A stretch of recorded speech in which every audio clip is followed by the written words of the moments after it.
দেখছি প্রথমে আমরা দেখলাম যে ভার্চুয়ালি জেলার 350 পুজোর উদ্বোধন, তারপরে একের পর এক পুজো উদ্বোধনে মুখ্যমন্ত্রী। এই মুহূর্তে যে ছবি আপনাদের দেখাচ্ছি নবনীরের ছবি আপনারা দেখছেন।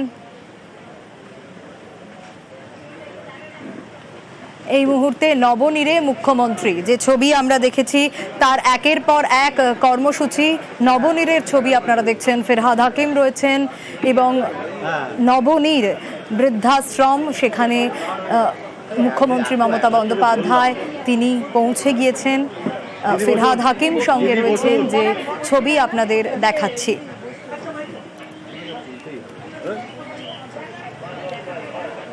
একের পর এক কর্মসূচি তার, আর এবার নবনীরে মুখ্যমন্ত্রী। এই মুহূর্তের ছবিটা জানতে চাইবো, সোমরাজ রয়েছে আমার সঙ্গে। সোমরাজ, দেখো, মুখ্যমন্ত্রী মমতা বন্দ্যোপাধ্যায় ইতিমধ্যে এসে পৌঁছেছেন নবনীরে এবং এখানে যারা আবাসিক থাকেন তাদের সঙ্গে শুভেচ্ছা বিনিময়। এবং তুমি জানো, প্রতি বছরই দুর্গাপুজোর আগেই মুখ্যমন্ত্রী মমতা বন্দ্যোপাধ্যায় আসেন নবনীরে। এই মুহূর্তে আমরা দেখতে পাচ্ছি যারা আবাসিকরা থাকেন তারা মমতা বন্দ্যোপাধ্যায়কে শুভেচ্ছা জানাচ্ছেন। মূলত নবনীরে যে অনুষ্ঠানের আয়োজন করেন আবাসিকরা, সেই অনুষ্ঠান শুরু করলেন আবাসিকরা। মমতা বন্দ্যোপাধ্যায় রয়েছেন, আমরা দেখতে পাচ্ছি কলকাতা পুরসভার মেয়র ফিরহাদ হাকিম রয়েছেন। মমতা বন্দ্যোপাধ্যায়ের উদ্যোগেই এই নবনীরে দুর্গাপুজো পরিচালনা করা হয়।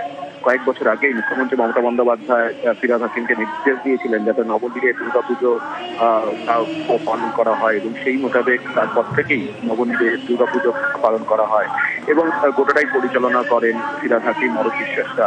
প্রতি বছরই এখন এই নবনীরে দুর্গাপুজো পালন করা হয়। আমরা দেখলাম মমতা বন্দ্যোপাধ্যায় এলেন, সে নবনীরে দুর্গাপুজোর সূচনা করলেন এবং এখন যারা আবাসিক রয়েছেন তাদের সঙ্গে শুভেচ্ছা বিনিময় করছেন মুখ্যমন্ত্রী মমতা বন্দ্যোপাধ্যায়। একেবারে শেষ ছবি আমরা দেখছি, সোমরাজ, নবনীরে মুখ্যমন্ত্রী, এবং প্রতি বছর তিনি দুর্গাপুজোর আগে নবনীরে আসেন এবং আজ মেয়র ফেরহাদ হাকিম তিনি রয়েছেন মুখ্যমন্ত্রীর সঙ্গে। যে ছবি আমরা দেখছি, দুর্গাপুজোর সূচনা করলেন নবনীরে মুখ্যমন্ত্রী এবং তিনি আসার পরই তার হাত ধরেই দুর্গাপুজোর সূচনা হলো। এবং যে অনুষ্ঠান, নবনীরের যারা আবাসিক রয়েছেন তারাও উপস্থিত রয়েছেন এখানে। এবং এবছর প্রথম নয়, প্রতি বছর মুখ্যমন্ত্রী মমতা বন্দ্যোপাধ্যায় তিনি নবনীরে ঠিক পৌঁছে যান এই সময় দুর্গাপুজোর আগে, এবং তার হাত ধরেই সূচনা হলো নবনীরের দুর্গাপুজো।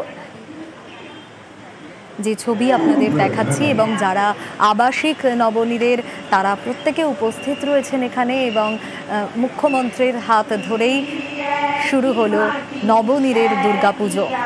এই দুর্গাপুজোর কটা দিন আনন্দে অনুষ্ঠানের মাধ্যমে কাটবে নবনীরের আবাসিকদের, এবং ইতিমধ্যেই মুখ্যমন্ত্রীর হাত ধরে যখন সূচনা হলো দুর্গাপুজোর, তারপরেই তাদের অনুষ্ঠান শুরু হলো।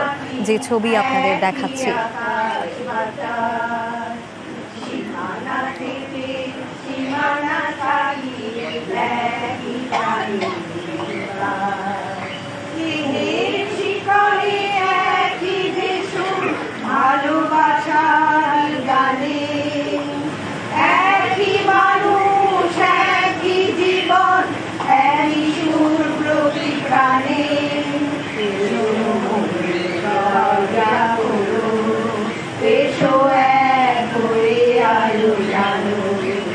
এসো